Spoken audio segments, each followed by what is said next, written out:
नाखून क्यों बढ़ते हैं चैप्टर जो है आपको हजारी प्रसाद द्विवेदी के द्वारा लिखा गया है। और इनकी जन्म की बात करें तो 1907 जो बलिया उत्तर प्रदेश है वहां बताया जाता है, जबकि मृत्यु की बात करें तो 1989 दिल्ली में बताया जाता है। वैसे तो उनके बहुत सारे रचना और कृतियां हैं, लेकिन कुछ फेमस है जैसे कि अशोक के फूल, विचार और वितर्क, शिरीष के फूल, एक कुत्ता और एक मैना, आलोक पर्व और अनामदास का पोथा, कालिदास का ललित योजना या पृथ्वीराज रासो।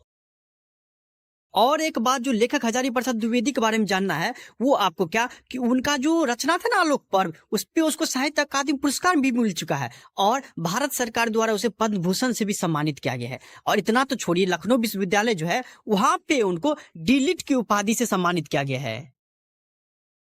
इस चैप्टर में ना कवि की जो बेटी है वो आपको कवि से प्रश्न करती है कि पापा बताइए तो नाखून आखिर क्यों बढ़ता है। उस टाइम तो उसके पिताजी जवाब नहीं दे पाए, लेकिन आपको क्या जवाब देते हैं ना, पूरा का पूरा चैप्टर जो है नाखून क्यों बढ़ता है, हमें काटना क्यों चाहिए, पहले नाखून का क्या इस्तेमाल होता था, सारा का सारा चैप्टर में दिया गया है। चलिए स्टार्ट करते हैं। बच्चे न कभी कभी आपको सदमा में डाल देने वाले प्रश्न कर देते हैं। उस दिन की बात है, मेरी लड़की भी हमसे पूछ बैठी कि पापा आखिर नाखून बढ़ता है तो क्यों बढ़ता है और उसे हम बार बार क्यों काटते हैं। तो मैं थोड़ी देर के लिए सहम गया और सोचने लगा कि प्रश्न तो गलत नहीं है मेरी बेटी का, लेकिन हाँ, अगर कुछ दिन तक बच्चा नाखून ना काटे तो उसके माता पिता तो समझो उसको मार ही देता है और बच्चे भी माता पिता के डर से वो काट लेते हैं। पर पता नहीं ये अभागा निर्लज्ज नाखून आखिर बढ़ता तो बढ़ता क्यों है। तो कवि आगे कहते हैं कि हम लोग लाखों वर्ष पहले आदि मानव थे और आदि मानव का जब कुछ भी हथियार नहीं था, ठीक ना, तो उसके पास दो ही था। एक तो पहले कुछ भी चीज खाता था तो मुंह से दांत से काट लेता था उसको, और दूसरा जो था उसका नाखून। नाखून ही उसका हथियार था। कोई भी आता था तो नाखून से अटैक करता था पहले। उसके बाद वो लोग जो है ना हड्डी का जो है हथियार बनाने लगा, क्योंकि हड्डी जो है पूरा मजबूत होता है तो उसका हथियार ना बहुत ज्यादा मजबूत बना जाता था। और उस टाइम का जो सबसे ज्यादा मजबूत हथियार था ना वो आपको देवताओं के राजा का वज्र था, जो कि दधीची मुनि के हड्डी से बना हुआ था। सोचिए वो पूरा पूरा जब मर गया था तो उसके हड्डी से बनाया गया था उनका हथियार। और उसके बाद आदि मानव सबसे अपना लोग मानव बने तो अपना लोग जो है धातु का इस्तेमाल कर ले, जैसे कि बंदूक गोली अभी का है वो किस चीज से बना हुआ है, लोहा से, तो लोहा का इस्तेमाल उसके बाद होने लगा। आगे कवि कहते हैं कि राक्षस सबके पास तो विद्या बहुत थी पहले, लेकिन अपना लोग जैसे हथियार नहीं था, क्योंकि अपना लोग था डेवलपमेंट करते कि पहले नाखून का इस्तेमाल करते थे तो राक्षस हम मार देता था। फिर आपको जो है थोड़ा दिन के बाद हड्डी का इस्तेमाल करते थे, उससे भी मर जाते थे। उसके बाद लोहा का जब इस्तेमाल करने लगे तो राक्षस सब जो है ना आपको हार मानने लगा अपना लोग के सामने। और अपना लोग के पास अभी पता नहीं कितना चीज, कारतूस है, बंदूक है, तोप है, बम है, मतलब अपग्रेड करते करते बहुत ज्यादा डेवलपमेंट कर चुके हैं अपना लोग। और नाखून का इस्तेमाल नहीं करते हैं अपना लोग अब युद्ध के लिए, लेकिन फिर भी नाखून पता नहीं क्यों बढ़ रहा है। हम लोग पूंछ का इस्तेमाल नहीं करते थे तो बंदर से जो है ना धीरे धीरे धीरे धीरे धीरे धीरे होते होते पूंछ घटते घटते हम लोग मानव बन गए। और अभी जिस तरीके से रह रहे हैं, पहले था हम लोगों का पूंछ, लेकिन जब उसका इस्तेमाल नहीं करते थे तो क्या हुआ, अभी पूंछ चले गया।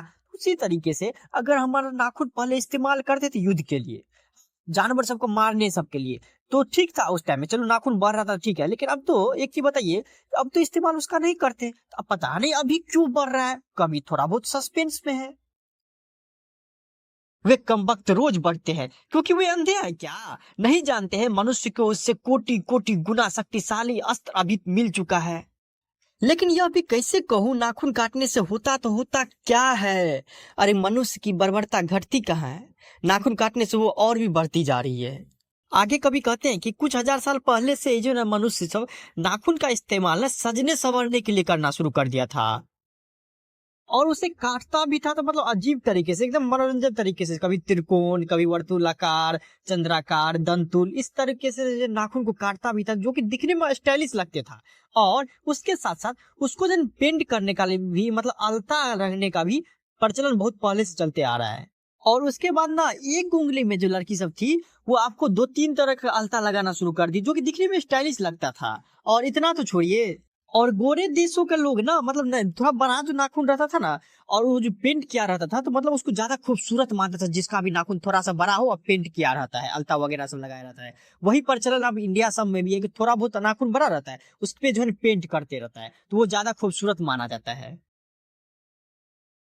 आगे और कभी कहते हैं कि जो प्राणी विज्ञान सबका अध्ययन करने वाला नहीं रहता टीम, वो आपको देखा क्या कुछ ऐसा चीज है, उनकी सहज वृत्तियां रह गई है, जैसे कि नाखून का बढ़ना उसमें से एक है, केस का बढ़ना दूसरा, दांत का दोबारा उठना तीसरा हो गया, पलकों का जी गिरना चौथा। ये सब चीजें ऐसा है ना आपको जो हमारी इच्छा के अधीन नहीं है, हमारे काबू में नहीं है। आगे कहते हैं क्या कवि, जो नाखून का बढ़ना पशुत्व की निशानी है और उसे काटना हम लोगों के मनुष्यता की निशानी है। और हम लोग तो मनुष्य बन गए हैं, अब तो पशुत्व अर्थात क्या जानवर की तरह आदि मानव की तरह रहना तो बंद कर दिए हैं। तो उस हिसाब से तो आपको नाखून भी बंद हो जाना चाहिए बढ़ना, लेकिन पता नहीं अभी तक क्यों बढ़ रहा है। अर्थात क्या, मेरा मन पूछता है कि हम लोग पशुता की ओर बढ़ रहे हैं या मनुष्यता की ओर, अस्त्र बढ़ाने की ओर बढ़ रहे हैं या अस्त्र काटने की ओर बढ़ रहे हैं। बानो की मेरी बेटी ये प्रश्न करके हमारे को दुविधा में डाल दी है। आगे कभी कहते हैं कि एक ही देश में जब 15 अगस्त को जब भारत की आजादी हो रहा था ना, तो अंग्रेजी जो अखबार था वो इंडिपेंडेंस का घोषणा कर रहा था, वही जो हिंदी का देसी भाषा था और देसी जो अखबार था वो उसी चीज को स्वाधीनता दिवस बोलता था। वैसे इंडिपेंडेंस का अर्थ है अधीनता या किसी के अधीनता का अभाव, पर स्वाधीनता का अर्थ है जो कि हिंदी न्यूज़पेपर वाला छापा कि अपने ही अधीन रहना, अर्थात अंग्रेजी में बात करें अपने ही अधीन को तो सेल्फ डिपेंडेंस बोल सकते हैं। हमें आज तक पता नहीं चल पाया, जब इंडिपेंडेंस हुआ 15 अगस्त को हमारा देश, तो अधीनता नाम रख देता हिंदी में ट्रांसलेट करने के बाद, लेकिन नहीं, उसके जगह क्या रखा, क्या स्वतंत्रता, स्वराज, स्वाधीनता। पता नहीं ये सो का बंधन अवश्य है या क्या है, हमको तो आज तक पता नहीं चल पाया इसका।